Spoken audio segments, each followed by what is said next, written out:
Hola from Lake Chapala, Mexico. I'm Bob Henderson. I'm the Nomad Dad for the Nomad Capitalist. I'm sitting here in the early 2020s, and some days I just look out on the passing scene and I say, you know what, Bob? It's all fake. Yeah, it is all fake. Fake news. I'll explain these a little bit more in a moment, but fake news, fake money, fake president, fake boobs.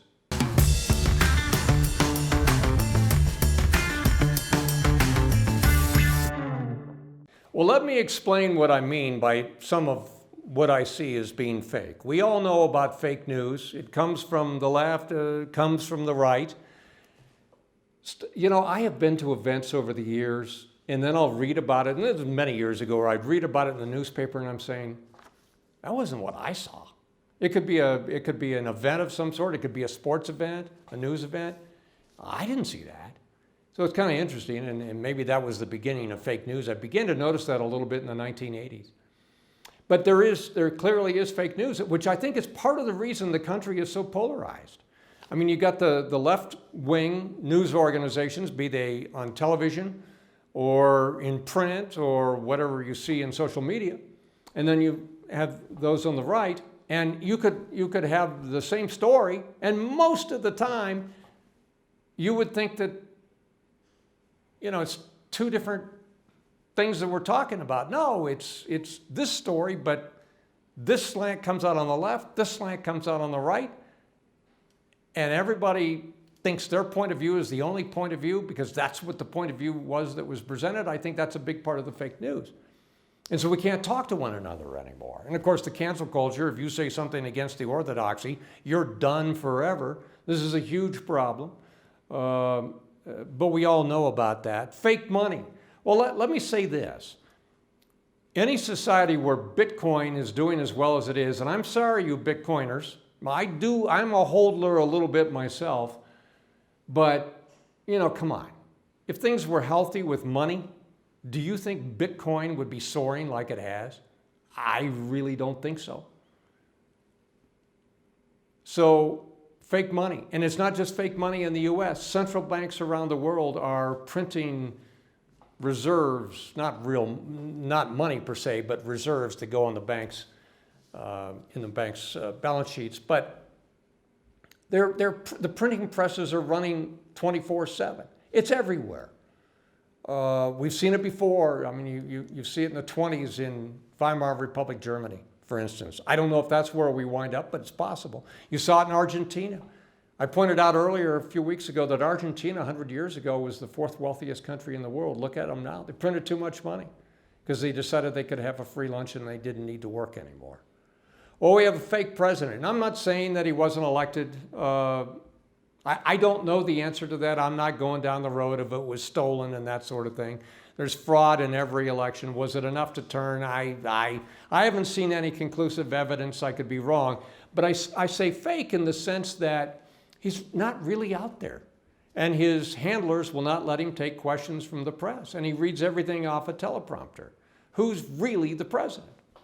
And I think that's a question some Americans are concerned with. And clearly, people abroad, other foreign leaders. So fake president, fake boobs, that goes without saying. And that's just thrown in there for a little bit of levity, my friends.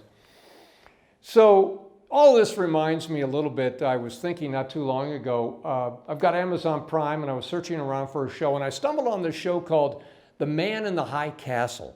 I think it was done circa 2015. And the premise is, it was set in 1962. The premise was that the American people were gaslighted and were led to believe that the Japanese and the Germans won World War II. And the Germans split up the spoils. The Japanese took the West Coast with San Francisco as the capital. The Nazis took the East Coast with New York as the capital, and they nuked Washington, D.C. Okay, so nobody could live there anymore. And in the Rocky Mountains was the so-called neutral zone, where maybe the resistance might hang out, so on and so forth. Alexa Davalos is very beautiful in the part that she plays in the program. I think it's 4 or 5 seasons. I'm somewhere in season 2. I will say this, it's a little dark. I don't recommend it too close to bedtime, much like I would not have a cup of coffee, at least for me anyway, too close to bedtime. Because I get this feeling, you know, that the hairs on the back of my neck sometimes when I watch this show. It is dark, it is dystopian. But I look at some of the things that are going on today. I just see a lot of things are fake.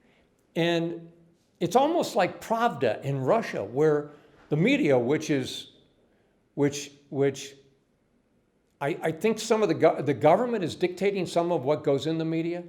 The companies are going along with that. I mean, they're buying the time, the sponsorship, and what have you, because we're having a melding of the government and big companies. That's kind of a really move toward fascism, quite frankly.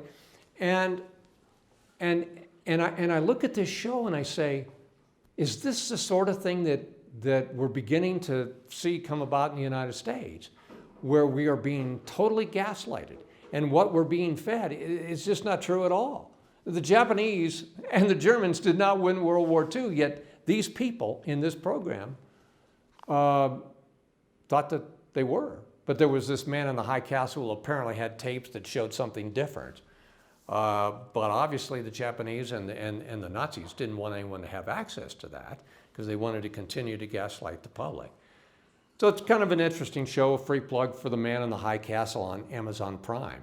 But is that what we are beginning to experience a little bit in America today? I don't know the answer. I throw it out there for your consideration.